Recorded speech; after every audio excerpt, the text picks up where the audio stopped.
I enjoy buffets. I wouldn't say love buffets, but it's a very reasonable way to eat out. I enjoy buffets. I wouldn't say love buffets, but it's a very reasonable way to eat out. The quantity of food is unlimited. The quantity of food is unlimited. Well, hello and welcome back to the second part of the fifth episode of our Four Turkeys podcast. And this week we still have, fortunately, American Crow with us as our first ever international guest. Now, a bit of quick background for you, American Crow. As we mentioned before, Fuey struggled a bit when COVID meant that buffets were done away with because that's kind of his dream experience. So what we're trying to do to help him get through this hard time that we're all struggling with is give him a virtual buffet every week with a different guest and a different dining experience so he can keep the dream alive. And, you know, one day maybe buffets come back, maybe, but at least he can get an experience. And so today you were lucky enough, and it's going to be a special event because Brash is also going to join you in the queue at Fuey's Buffet. So welcome, grab a plate, join the line. You ready to eat up, American Crow? Absolutely. I'm ready to have at it. We've got Brasher and American Crow in line at the buffet, and this is the special public buffet for the Nathan's Franks 4th of July hot dog eating competition. So for those of you that are not familiar with it, it's held every year. It's been held for many, many, many years, and people compete to win $10,000 for eating the most hot dogs in 6 minutes. Pretty big American tradition, wouldn't you agree, American Crow? Absolutely, no question about it. Can I give a shout out to Joey Chestnut? Yeah, absolutely. It's been held and run, and of course Joey won it. But in this virtual Fuey buffet experience, you guys are queued up because Fuey's taking you to this competition because he's really keen on buffets and on public eating competition. So you're in the queue, and the first thing that you notice is that in this big spread out public buffet, there's no hot dog. Now, that's been done for a reason because the organisers, the Nathan's Hot Dog Company, they're pretty cluey. They know if they leave lots of hot dogs on the buffet, some idiot is going to come along and out-compete the invited contestants and win the $10,000. So they take all the hot dogs off the buffet table. Now, Fuey wasn't expecting this because this was Fuey's. He had the $10,000 banked. He was going to come down and just eat his way to 10 grand. So as soon as he sees there's no hot dogs on the buffet, he leaves the line and goes running up and starts debating with the manager, demanding to be led on the stage because he can eat more hot dogs than anybody else in 6 minutes. So that just leaves Brasher and American Crow in the queue. You guys are standing there, you've got your plates, you're all ready in the queue. And as you look ahead of you, you notice a little bit of sunlight glinting off a ring. And it's a little bit sparkly. So you take a closer look. And yep, sure enough, guess who it is? It's the only quarterback in the history of the NFL to be ejected for punching, who is also the only quarterback in the history of the NFL to win the Super Bowl and then be cut by his team without ever playing another game for them. It's everybody's favorite link between the 49ers and the Browns. Ladies and gentlemen, it's Trent Dilfer. So, standing there in front of you in the queue is Super Bowl winning quarterback with his big ring on his finger, Mr. Dilfer. So first question, we'll start with you, American Crow, because this is a pretty easy one. Which meat product does Mr. Dilfer, quarterback, Super Bowl champion, extract from the buffet table? A sausage, of course. Brash? I'm not good at this. I'm so not good at this. What sort of meat would Trent Dilfer take from the thing? I think he'd go with a baked ham. Does he go for a side or just more meat? I think he'd go with a side of slaw. Well, you reckon, American Crow? Is he going to pile on some more meat or go the vegan egg imitation combo? I think that his side would be something like potato salad. Very good, very good. What sort of music is playing? With Dilfer, it would be a country song. He'd definitely be a country lover. Yeah, I think I'd have to agree with that. I think he'd have Garth Brooks playing on repeat. As he piles on his last side, he turns away to go to the table. And American Crow, what's the front of his T-shirt say? What slogan is on the front of his T-shirt? His slogan would probably be, "I'm with stupid." Which must mean Brash is standing immediately behind him. And Brash, what's on the back of his shirt? Can I put through a suggestion? Yeah. I would say on the back, he would say, "My defense won me a Super Bowl, and all I got was this lousy T-shirt."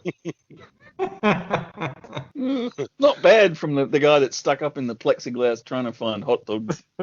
I think he'd probably be wearing a Giants Super Bowl shirt from the year the Ravens won, because they wouldn't have bothered to get one for him. So he'd have to use one of the ones they would have sent to Africa. Very good, Blackie. Nice try. Keep it up. You might get your 40,000 likes. So you've all loaded up your plates, and Dilfer proceeds to lead you to a three-person table. So you all sit down, listening to the country and western Garth Brooks tunes and admiring the T-shirt and looking over, watching as Fuey tries to fight his way on stage, only to be held back by three heavy, burly security dudes. And as you're watching the hot dog eating contest get ready, the women's division comes first. And you notice there's a couple of things different. The first thing is that this is the first year you're allowed to bet on the hot dog eating competition. So Brash, you immediately get your phone out and you start looking at the odds and deciding who you're going to bet on in the women's round. And you notice that they've also got plexiglass enclosures around each contestant. So unlike previous years where they used to slop all over each other, COVID, of course, that's out of, can't do that. So you notice that Fuey starts kissing the outside of one of the booths and making big fish faces to try to distract the security guards long enough so he can trap himself inside and start picking out the hot dogs. You know why Dilfer's wearing a "I'm with stupid" shirt now. It's not about either of you. It was about Fuey. So you're all having a good laugh and checking the betting odds.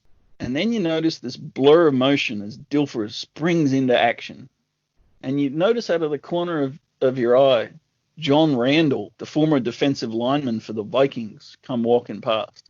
Now, this is the chap that Dilfer was ejected for throwing a punch at. And for some reason, he's also come to this hot dog eating competition and he's wandering past. So quick question to you, American Crow. What does Dilfer start with, a left hook or a right jab? And which piece of the face does the Super Bowl ring leave the imprint on when it connects? He starts with a left hook, and it ends up on Randall's cheek. Beautiful, just like the old Ghost Who Walks with the ring that leaves the imprint. I like it. Now, Brash, over to you. From his plate of food, which food item or utensil does Dilfer deliver the second hit with? Remembering that his choices are sausage, something else, slaw, and potato salad. Roast ham. It doesn't really matter because you'll miss anyway. You still have to pick something. He goes to shotgun scatter approach and he grabs a handful of potato salad and hopes that some of it will stick onto his nose. Follow-up question from Mr. Crow. Which condiment does Mr. Dilfer, having knocked the snot out of Randall, who's staggering backwards wearing, was it potato salad or coleslaw? Potato salad. Potato salad all over himself. What's the condiment of choice, the warfare sauce, that Mr. Dilfer completes his total knockout with? It would have to be Cleveland Stadium mustard. Wow. That's like a weapon of mass destruction. That's awesome. Very good. Very good, gentlemen. That was a most outstanding buffet. Now, can I just say something, though? I don't no, think because your mouth's full of hot dogs. I don't think this is very realistic because no one's going to knock out John Randall because he's got so much face paint on. You won't even feel it. Do you remember how much paint he used to wear on his face? Yeah. Or am I just... Well done on screwing up my whole episode and my 20-minute monologue. Thank you so much for your contributions. As Mr. Randall staggers and falls to the ground and there's a deafening thud, Mr. Dilfer turns around and, twirling his Super Bowl ring on his finger, leaves the joint, swaggering off into the sunset. Now, as he goes past the buffet table, American Crow, there's one special thing that every week, as they exit, they can't resist. The guest players always steal something.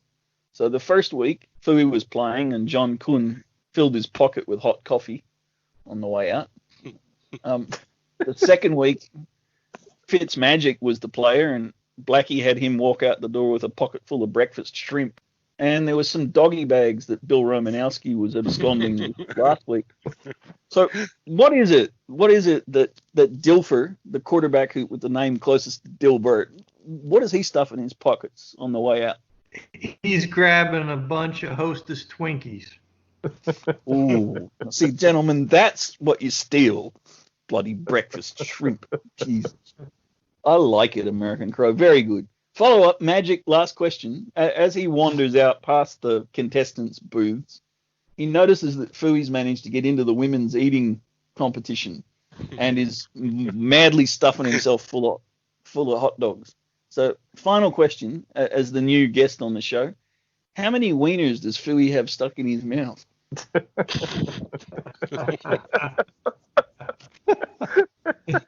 Do you remember that scene with Slimer from Ghostbusters? Yeah.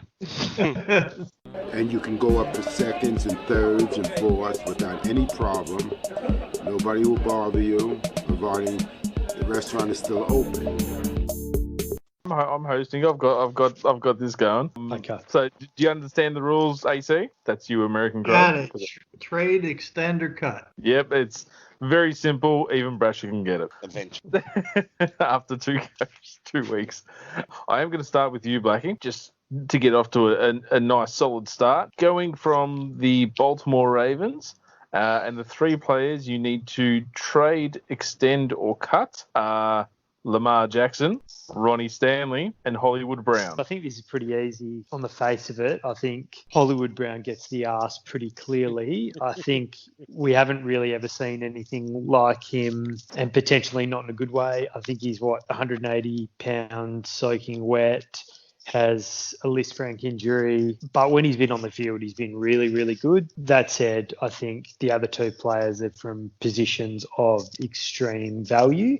They're both still on their rookie contracts. I think if I was the GM of the Ravens and I tried to trade Lamar Jackson, I'd probably be run out of town. So I think you'd probably, if Tunsil got as much as he did from Houston, I think you'd easily find a buyer for Stanley, and I think you'd be getting 2 first-rounders plus. You could sort out a lot of the Ravens don't really have many holes, but you could probably go out and get another left tackle and fill a potential another hole, maybe replace Earl Thomas because he's getting up there, or the open wide receiver spot that Hollywood Brown left, maybe a bigger target for the wayward arm of Lamar to hit. AC, do you disagree or agree? I absolutely disagree. We're talking about Baltimore here. I'm trading Jackson, I'm cutting Staley, and I'm extending Brown. I think I know where you're getting your answer from, and it's probably not from a love of the team. There was common sense and passion there. Where do I go from that? I agree, ironically, with both of my colleagues tonight. I think from the brain, absolutely, as Black is right. From the heart, I'm absolutely going with American Crow as well. If I'm a Browns fan, I'd probably put myself into it. Just to add to what American Crow would do, I'd probably put myself into cap hell by giving Brown something like a $30 million a year extension, just to make it really. And the worst thing I probably did is I trade Jackson to Cleveland. All right, cool. We're going to stick with you, Brasher, for the next team, the Cincinnati Bengals. Oh God. It was difficult finding 3 players for these guys. So I did kind of have a theme, but then I changed my mind and it's just a random bunch now. Oh. Not really. I won't even. So do I have to Google these players? No, not at all. Not at all. We have spoken about 2 of them at length over the past few weeks. The 3 players are Joe Burrow, Jonah Williams, and Joe Mixon. He's the left tackle. They took first round last year. Yeah, I know. The problem I have with Joe Burrows is it's not a good week to extend a quarterback, is it? Because there's been a new price set on quarterbacks. Running backs are a dime a dozen these days. I'd have to cut Mixon. I'd extend Burrows and trade Williams over to the Ravens, who just cut Thomas. Yeah, I think you'd have to keep Burrow. I think you'd probably have to cut Mixon. I think he's getting to the end of his contract. Running backs don't have a really long shelf life. I think a second-year tackle who is really, really highly thought of prior to the draft has essentially been redshirted from the first year of his contract. I think he'd still have some value. Again, I think he'd be run out of town if you tried to trade or cut Burrow. AC, I think I know what you're going to say, but give it to us anyway. Well, see, in Cleveland, we always figure that Cincinnati's fairly harmless, even when they appear to be decent. So I'll play this one sort of straight. With the Bengals, you also have to understand they're not extending anybody. That's the cheapest organization. So there will be no extension from any of them. And what the Bengals are likely to do is just cut Mixon, DeWilliams, and Burrow all at once to save money on their salary cap. All right, they're not the Houston Texans. Come on. Excellent. And we're going to stick with you again because you know it's your favorite team and you know what's coming. So Yes. Your three players from the Pittsburgh Steelers are TJ Watt, Devin Bush, and Minkah Fitzpatrick. Well, with these guys, they are extending Bush, they're cutting Watt, and they're trading Fitzpatrick. Or is that from the head or the heart? That is from most definitely the heart. Is the head any different though? Let's see. If I'm playing it serious, I think they'd be crazy not to extend Watt, and I would try to trade Bush and probably cut Fitzpatrick if those were the three. As good as Fitzpatrick was last year. I tend to agree. I think obviously they've all got pretty significant value. I think you'd be hard pressed not to keep Watt, so I think you've got to extend him. In terms of who has more trade value out of Bush and Fitzpatrick, even though you've got 3 years and a 4th-year option of Bush on his rookie contract at pick 10, he's probably reasonably expensive. So I'd say you could at least get a first rounder for Fitzpatrick and end up cutting Bush. So I think that's probably fair enough. Always got to cut the Bush. If I follow the theme of the very pro Browns front office that's going on in the AFC North, you'd be trading Minkah Fitzpatrick for a 7th round conditional draft pick in 2020. How many times can he be traded though? Seriously, he's going to feel like no one wants him. Well, he's the one that put it on the table, so you get what he asked for, right? So he gets traded for a 7th round draft pick back to Miami. That would be gold. TJ Watt, I'd extend, and unfortunately, Devin Bush is the guy left without a chair when the music stops. Bad luck for him. I do have one special bonus round for you, Mr. Brasher, because you were nice enough to give me one. I've got one for you. I know you really love your quarterbacks, especially out there in San Francisco. Let's just say, you have Joe Montana on your roster, you have Colin Kaepernick on your roster, and you have Alex Smith on your roster. What do? You love them all, don't you? Love 2 of them and respect the 3rd. What do? I absolutely extend Montana because I can't trade him to Kansas City because they've got a quarterback now. Pretty sure Montana's just a system quarterback anyway, isn't he? Kaepernick I would trade. Sorry, what was that? I said I'm pretty sure Montana's just a system quarterback anyway, isn't he? Yeah, that's right. Yeah, absolutely. Yes. Same system Dilfer was in, wasn't it? Yeah. That's right. Ouch. Absolutely. How did that go? Yeah, in San Francisco. How did Dilfer go in San Francisco again? Let's bring back the West Coast with Dilfer. Yeah, that's a winning proposition. I would have to cut Smith. Not like he hasn't been cut enough lately. I would trade Kaepernick somewhere they'd really respect him, like Houston. Something in Texas, yeah. Just somewhere where they'd really respect the kneeling, where the US military doesn't get a big play. Yeah, Smith I'd cut, and Montana I would make sure he won a few more Super Bowl rings. Nice. Thanks very much. Thank you.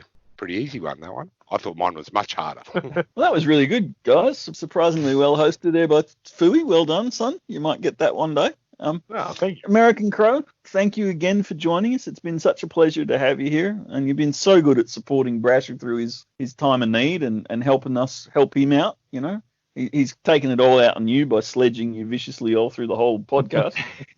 So you've achieved the necessary result. So thank you so much for joining us. I appreciate is there anything having me on. Absolutely, it's a real pleasure. Anything you wanted to add for the week that was in football before we wrap up? Enjoy your victory while you can. That's the only thing I have for you. with Fremantle.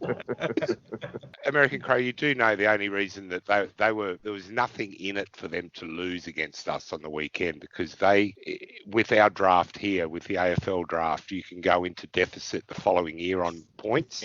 Because Fremantle went into deficit with their trades in the 2019 draft, even if they don't win a game this year and finish bottom, they would not get the number one draft pick because they had to forfeit points from this year to cover last year. So there was nothing in it for them to lose. The best thing about it for us is now we're a game and a half clear, essentially, clear of Fremantle for the number one draft pick. Perfect year to have a number one draft pick in a year when there's no TAC Cup and no training and no. No, they're starting the 18s comp later this year. They've demanded it. They're going to play that just in a hub. And within Melbourne, in one of those non-lockdown suburbs. I don't know where they're going to play it, but look, if these recruiters are worth their salt, they've been watching these kids since they were 13, 14 years old. Yeah, as soon as they get on the representative scene. You guys will just draft the next Tex Walker anyway. We'll always have Andrew McLeod, mate. We'll always have Andrew McLeod. Times are tough when you're raising guys that played in the 90s. And have just come out and said how unwelcome they feel at the club. Premiership players, mate. Premiership players. That's all that matters. And put it in perspective, fellas, I have to go back to the 80s for the Browns. And there were no titles. Yeah. Sorry, what was that again? In the 80s, there were no titles. That's right. Remember Fuey? Did you hear that? There were no titles in the pre-Super Bowl era. Did you hear?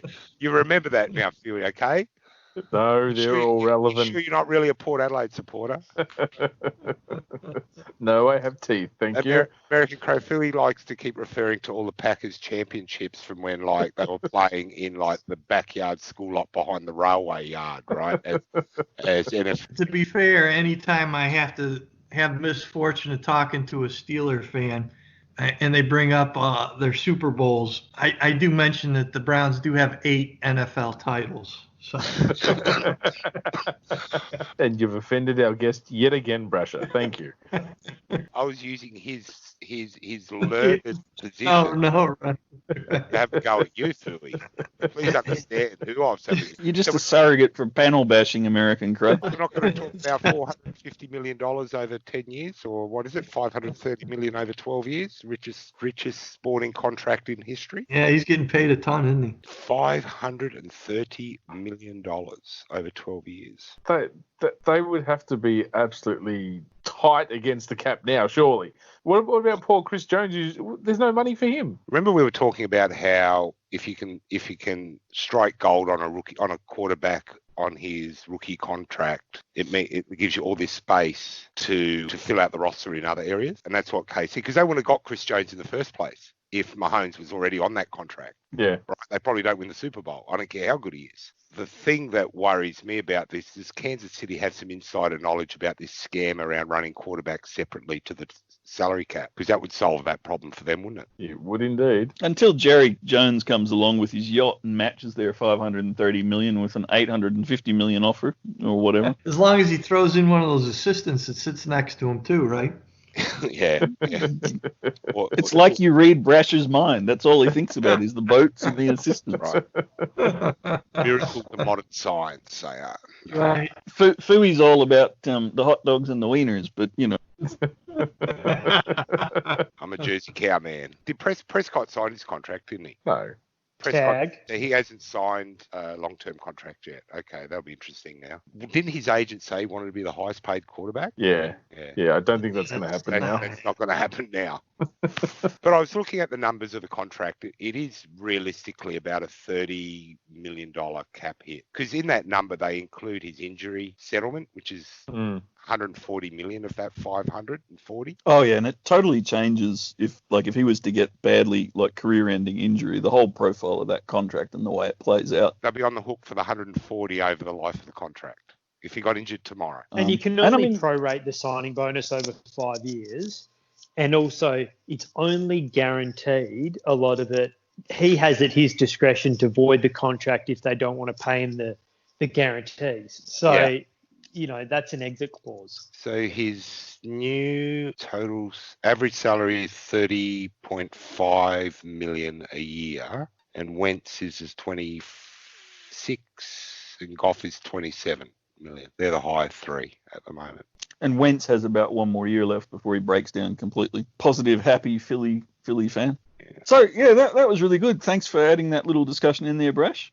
Anything from your point of view, Blackie, that you want to cover from the week that was? I think I'll leave it on that piece of depression that Mahomes is in the division for the next 10 years. You know what depression is, Blackie? We're about to go into lockdown, and I've spent the last 3 hours of it with you guys.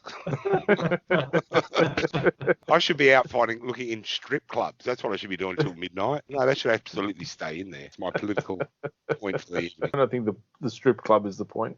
Thank you so much for joining us, American Crow. It's been an absolute privilege. Yeah, it's been great. Appreciate it. Very good. And now you know a Cleveland Browns season in a nutshell. Mate, American Crow, I've been following you long enough to know exactly your pain. Yeah? You and I do share the Indians and the Crows in doing that.